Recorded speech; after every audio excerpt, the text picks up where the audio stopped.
Port-in problems are among the most common Cricket wireless activation issues.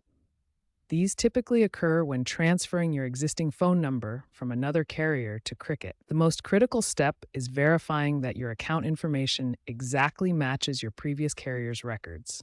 Any mismatch in account number, PIN, or personal details will cause the port-in to fail. You may need to obtain a number transfer PIN from your previous provider. This is different from your account PIN and is specifically required for porting your number to a new carrier. Critical reminder: do not cancel your existing wireless service until the number porting process is completely finished. Canceling too early will result in losing your phone number permanently. Device compatibility issues are another common cause of activation failures.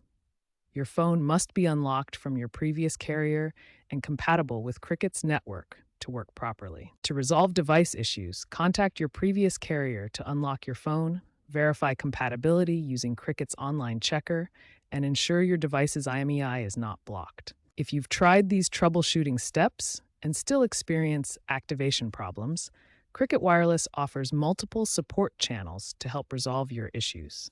Remember, most port-in and activation issues can be resolved by carefully verifying your account information, ensuring your device is unlocked and compatible, and reaching out to Cricket support when needed.